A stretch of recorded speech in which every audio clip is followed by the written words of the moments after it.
Greetings, true believers, and it's Marvel May 2023. So this month we're going to be taking a look at all the films in Phase 4 of the MCU. And again, I'm only begin doing these videos on Fridays, Saturdays, and Sundays, so there you go. So anyway, let's kick things off with the first film in Phase 4, Black Widow. In 1995, Super Soldier Alexei Shostakov and Black Widow Melina Vostokov work as Russian undercover agents, posing as family in Ohio with Natasha Romanoff and Yelena Belova as their daughters. They steal SHIELD intel and escape to Cuba, where their boss, General Dreykov, has Romanoff and Belova taken to the Red Room for training. In the following decades, Shostakov is imprisoned in Russia, where Romanoff and Belova become successful, dangerous assassins. Romanoff eventually defects to SHIELD after helping Clint Barton bomb Dreykov's Budapest office, which apparently kills Dreykov and his young daughter, Antonia. In 2016, Romanoff is a fugitive for violating the Sokovia Accords. She escapes from U.S. Secretary of State Thaddeus Ross and flees to a safe house in Norway supplied by Rick Mason. Meanwhile, Belova kills a rogue former Black Widow but comes in contact with a synthetic gas that neutralizes the Red Room's chemical mind control agent. Belova sends the antidote vials to Romanoff, hoping she and the Avengers can free the other widows, and goes into hiding. When Romanoff is unknowingly driving with the vials in her car, Red Room agent Taskmaster attacks her. Romanoff escapes from Taskmaster and realizes the vials came from Budapest. There she finds Belova, who reveals that Dreykov is alive and the Red Room is still active. Black Widow and Taskmaster attack them, but Romanoff and Belova evade them and meet with Mason, who supplies them with a helicopter. Romanoff and Belova break Shostakov out of prison to learn Dreykov's location, and he directs them to Vostokov, who lives on a farm outside St. Petersburg. There she is refining the chemical mind control process used on the widows. Vostokov alerts Dreykov and his agents arrive to take them, but Romanoff convinces Vostokov to help them, and the pair use face mask technology to switch places. At the Red Room, an aerial facility, Vostokov frees Shostakov and Belova from their restraints. Dreykov sees the Romanov's disguise and reveals that Taskmaster is Antonia, who suffered damage severe enough that Dreykov had to put technology in her head to save her, in turn to create a perfect soldier, capable of mimicking the actions of anyone she sees. Romanoff is unable to attack Dreykov due to a pheromone locked installed every widow, but negates that by breaking her own nose and severing her olfactory nerve. Shostakov battles Taskmaster while Vostokov takes out one of the facility's engines. They then lock Taskmaster in a cell. Dreykov escapes as other Black Widows attack Romanoff, but Belova exposes them to the antidote. Romanoff copies the locations of other widows worldwide from Dreykov's computer as the facility begins to explode and fall. She retrieves two surviving antidote vials to freeze Taskmaster from the locked cell. Vostokov and Shostakov escape via a plane while Belova takes out Dreykov's aircraft, killing him. In freefall, Romanoff gives Belova a parachute before battling Taskmaster. After landing, Romanoff uses one antidote vial on Taskmaster and gives the other to Belova along with the locations of their mind control widows so she can find and free them. Belova, Vostokov, and Shostakov say goodbye to Romanoff and leave with Antonia and the freed widows. 2 weeks later, Mason supplies Romanoff with a Quinjet to use in freeing the imprisoned Avengers. In a post-credits scene set after Romanoff's death, Valentina Legros de Fontaine blames her death on Barton and signs him as Belova's next target. Obviously setting up what happens in the Hawkeye series, so there you go. Anyway, so let's take a look at the production of this film, beginning with the development. In February 2004, Lionsgate acquired the film rights for Black Widow, and in April announced David Hayter as writer and director of the film, with Marvel Studios' Avi Arad producing. By June 2006, Lionsgate had dropped the project and the rights reverted to Marvel Studios. Hayter and Marvel tried to get another financier to develop the project, but Hayden never felt comfortable that we had found a place that was willing to take the movie and the character seriously. This left Hayter heartbroken, but he hoped the film would be made someday. Marvel entered early talks with Emily Blunt to play Black Widow Iron Man 2 in January 2009, but she was unable to take the role due to previous commitments starring in Gulliver's Travels. In March 2009, Scarlett Johansson signed on to play Natasha Romanoff / Black Widow, with the deal including options for multiple films. In September 2010, while promoting the home media release of Iron Man 2, Marvel Studios President Kevin Feige stated that discussions with Johansson had already taken place regarding Black Widow's standalone film, but that Marvel's focus was on the Avengers. Johansson reprised her on that film, as well as in Captain America the Winter Soldier, Avengers Age of Ultron, Captain America Civil War, Avengers Infinity War, and Avengers Endgame. After the release of Age of Ultron, Johansson revealed that the number of films under contract had been adjusted since she first signed to match the demand of the character, as Marvel anticipated the audience's great reaction to the character and her performance. In February 2015, Feige stated that after exploring Black Widow's past in Age of Ultron, he'd like to see it explored further in a solo film, which already had development work done for it, including pretty in-depth treatment by Nicole Perlman, who co-wrote Marvel's Guardians of the Galaxy. The following April, Johansson expressed interest in starring in a Black Widow film, and said that it would be driven by demand from the audience. That July, Hader expressed interest in reviving the project for Marvel, and the following month, director Neil Marshall said that he would love to do a Black Widow film. Singh felt the character was really interesting, given she doesn't have any superpowers. She just has extraordinary skills, and the world that she comes from, being this ex-KGB assassin, I find that really fascinating. In April 2015, Johansson spoke more on the possibility of a solo Black Widow film, seeing the potential to explore the character's different layers as depicted in her previous appearances. However, she felt that the character was being used well in this part of the universe at that time. While promoting Civil War the next April, Feige noted that due to the announced schedule of films, any potential Black Widow film would be 4 or 5 years away. Yet that Marvel was creatively and emotionally committed to making a Black Widow film eventually. Joss Whedon, the director of the Avengers and Avengers Age of Ultron, said in July 2016 that he was open to directing a Black Widow film, feeling he could make a spy thriller, like do a really good paranoid John le Carre on crack sort of thing. In October, Johansson discussed the potential film being a prequel, saying, "You could bring it back to Russia, you could explore the Widow program, there's all kinds of stuff that you could do with it." She did caution she may not want to wear a skin-tight cat suit for much longer. Next February, Johansson said that she would dedicate herself to making any potential Black Widow film amazing. It would have to be the very best version that movie could possibly be. Otherwise, I would never do it.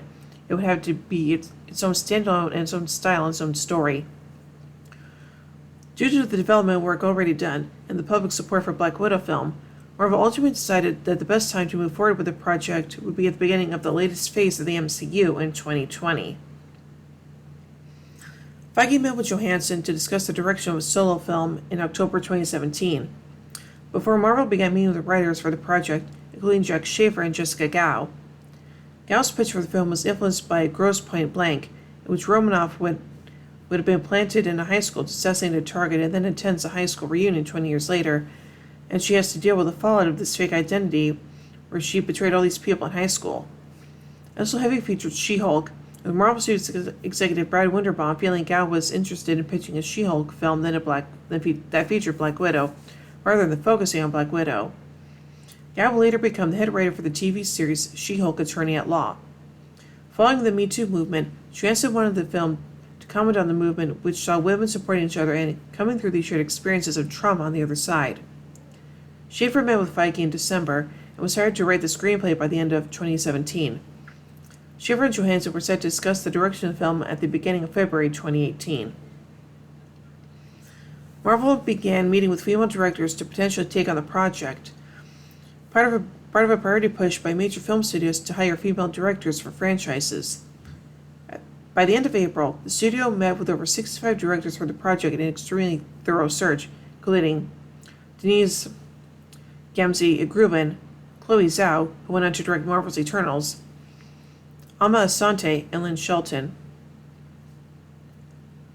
Lucretia Martel was also approached, but was discouraged when told she would not have to worry about the action scenes. She also said the music and the visual effects of Marvel films were horrible. In the following months, a shortlist of 49 directors was made before the top choices of Kate Shortland, Asante, and Maggie Betts met with Feige and Johansson in June. Melanie Laurent and Kimberly Pierce were also in the next final mix. Johansson was a fan of Shortland's previous female starring film, Lore, and was the one who approached her about directing the film. Shortland was hired in July.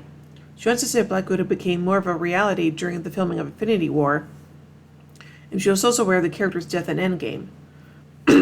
Knowing this helped inform when Black Widow would take place in the MCU timeline. Johansson also believed there was no pressing urgency to make the film, and that making it when it was, rather than years earlier, allowed the film to be about real stuff. The Hollywood Reporter reported in October 2018 that Johansson would earn $15 million for the film, an increase from the low seven-figure salary that she earned for starring in The Avengers. Chris Evans and Chris Hemsworth each earned $15 million for the third films in their MCU franchises, Civil War and Thor Ragnarok, respectively, and also earned the same amount for co-starring in Infinity War and Endgame. Despite the Hollywood Reporter claiming the salaries were confirmed by multiple knowledgeable sources for their report, Marvel Studios disputed the accuracy of the numbers, saying that they never publicly disclosed salaries or deal terms. The Walt Disney Company later said that Johansson earned $20 million by the end of July 2021 for work on the film. Johansson also served as an executive producer on the film. Nice. So now let's move on to the pre-production. In February 2019, Ned Benson was hired to rewrite the script, and Feige confirmed that, despite rumors, the studio did not want the film to receive an R rating from the Motion Picture Association. The following month, Florence Pugh entered negotiations to join the cast as a spy who was morally opposite to Romanoff, later revealed to be Yelena Belova. Marvel had been considering Pugh for the role since late 2018, but began looking at other actresses, including Saoirse Ronan, in early 2019. The studio returned to Pugh after she received strong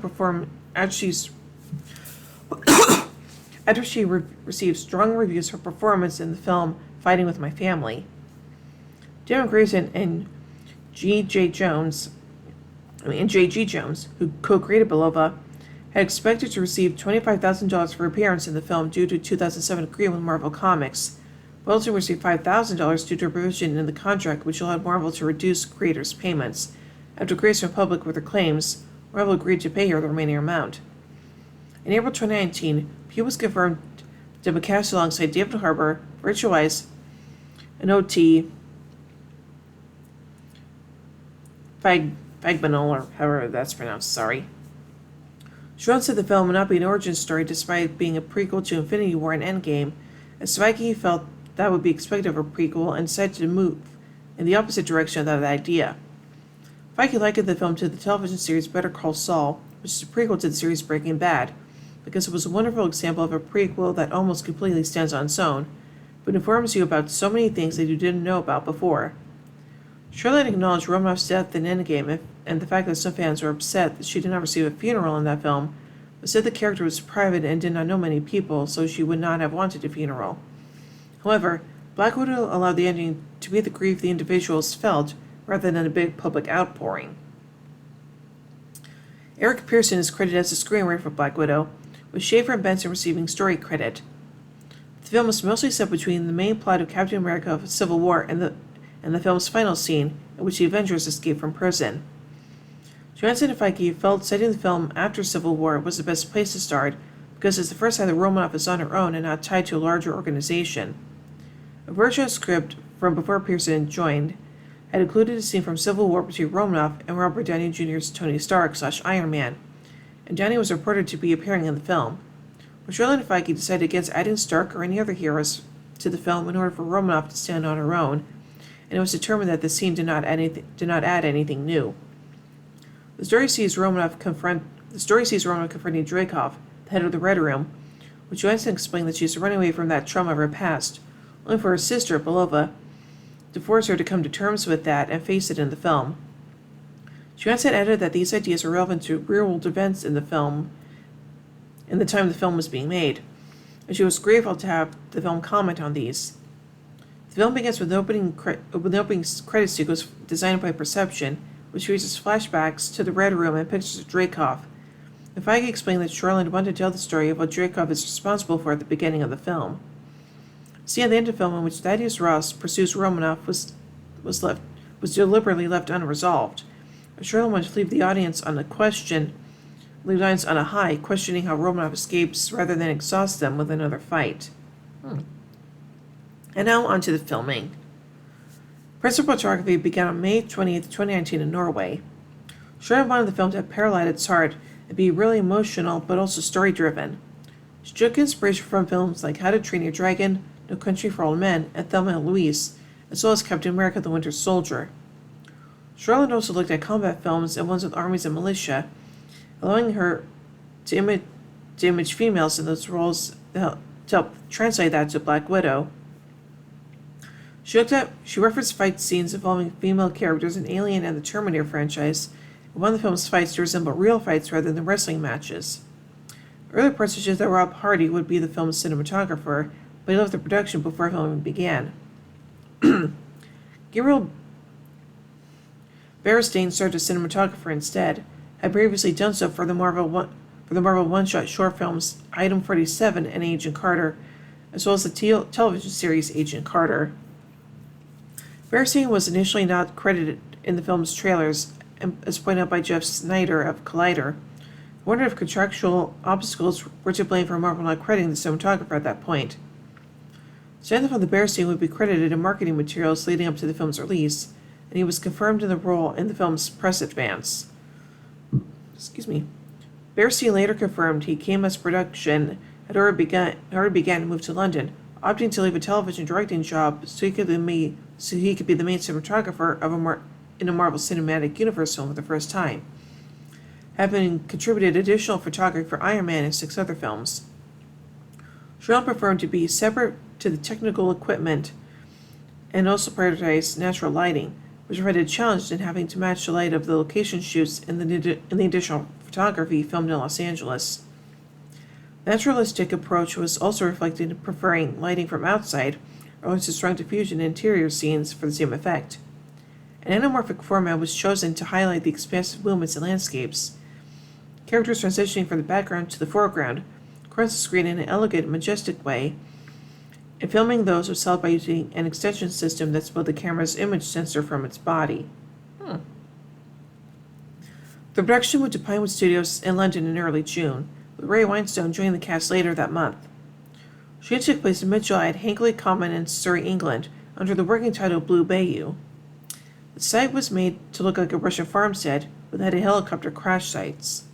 The Thursley Parish Council objected to this filming, as it occurred while Marvel Studios' application to use the site was still pending. The production planned to revisit the site in late August 2019 for further filming.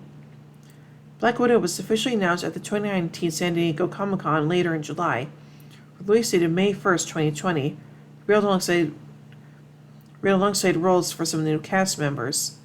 In August, bodybuilder Oliver Richards announced that he had been cast in the film, with crew undertook scanning and texture photography at the well-safe Guardian oil rig in the North Sea as a reference for visual effects.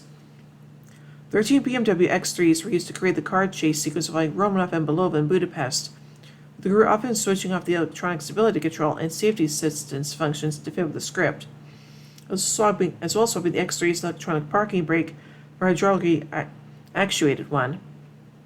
Second director Darren Prescott explained that the crew would often replace the engine or tear the entire body off the car and rebuild it from scratch. The sequences, plot, and occasions were just to help Prescott create the spontaneous original stunts that he wanted. A wrap party for the film was held in September, before production went to Macon, Georgia for the week of September 30th. Film locations in Macon, including Terminal Station, were dressed to portray Albany, New York. Set photos in October revealed that William Hurt would appear in the film, reprising his MCU role as Thaddeus Ross. Filming also took place in Atlanta, Budapest, Rome, Georgia, and Morocco. The production filmed for 87 days and officially wrapped on October 6, 2019. And now, finally, on to the post-production. Matthew Schmidt and Lee Folsom Boyd served as editors. A scene of Romanoff wearing underwear and a t-shirt that Shoreline enjoyed did have sexy transitions when she's in control was cut from the film because test audiences criticized the scene's male gaze. In mid-March, Disney removed the film from its release schedule date due to the COVID-19 pandemic. In early April, Disney announced that Black Widow will be released on November 6, 2020, and the rest of their Phase 4 slated films were shifted to accommodate this. In September 2020, Disney pushed the release back again to May 7, 2021, while by third shift in March 2021 to July 9, 2021.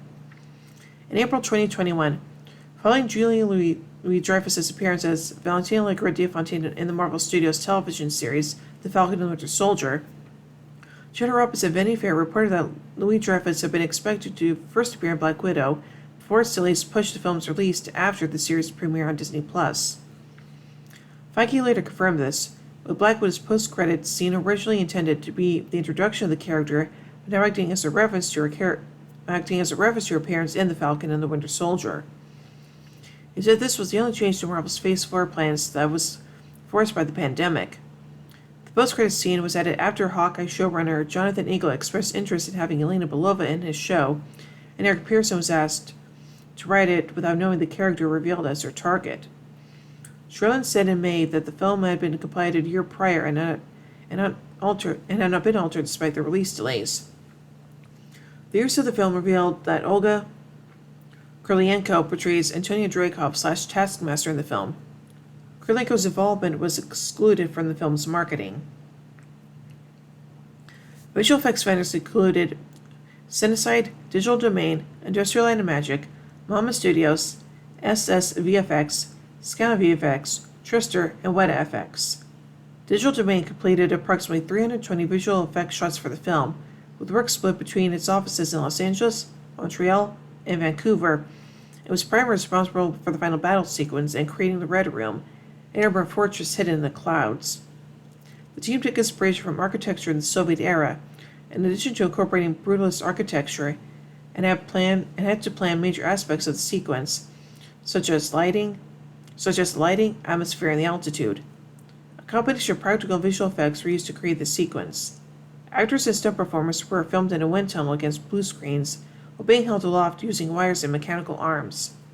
The surrounding environment was created entirely with computer graphics. David Hodgins, the Digital Domain VFX supervisor, said, "Rendering one cloud is easy, but rendering 100 clouds, along with dozens of pieces of big and small debris, is very complex to say the least." The visual effects team used GPU rendering to create the bulk of the wreckage and debris, which allowed them to do more in a shorter period of time. The falling debris was created from reference footage of other chunks of debris and additional pre-made assets, which allowed them to capture a diorama of stuff falling in each shot. Larger pieces were tracked to more recognizable shapes, while a lot of pieces were inserted to make the scene look aesthetically pleasing. Industrial Light and Magic completed approximately 800 VFX shots for the film and worked on the opening airplane escape scene, the Budapest apartment fight along with the subsequent motorcycle and car chase, and the widows fighting Romanov in Dreykov's room. The opening airplane escape scene was created with half of an airplane rig on a biscuit driving platform with hydraulics. To adjust the lighting of the scene, the footage filmed in Atlanta and the dirt path along the core field was taken to LED screens, while close-up shots of David Harbour Shostakov hanging off the plane was captured on stage. Footage of practical cars were also filmed using a rig, which launched them, while additional CGI cars were also inserted into the sequence. To create the Budapest scenes, ILM collaborated closely with executive director Darren Prescott. The combat scene in the kitchen was filmed using a wire rig, while both Johansson and Pugh performed their movements against the stunt doubles for the other sister to aid in the face replacements for stunt doubles in the post. The chase across the rooftops was also a combination of practical and visual effects. Scenes involving smokestacks were created using virtual actors, while the courtyard was a digitally recreated environment. The car chase scene in Budapest featured a practical tank driven by Taskmaster created by Paul Korblode, the special effects supervisor. Digital cars were also added to the scene to make it appear more dangerous and for better interaction with the tank. While most components of the scene were filmed practically using stunt doubles, some parts, just the scene where the door is ripped, was created digitally. For the fight scene in Dreykov's office, the team used a projector on set to adjust the lighting on the widows' bodies. They had to change the position to fix the lighting, as the screen displayed graphics to adjust to choreography of the sequence. So overall, I think this movie is actually pretty darn good, and yeah, I do kind of wish we kind of got in a little bit earlier. I still thought it was a pretty good film overall, so yeah. So overall, I give Black Widow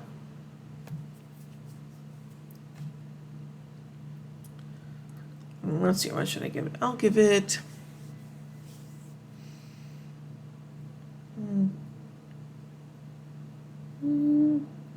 I think I'll give it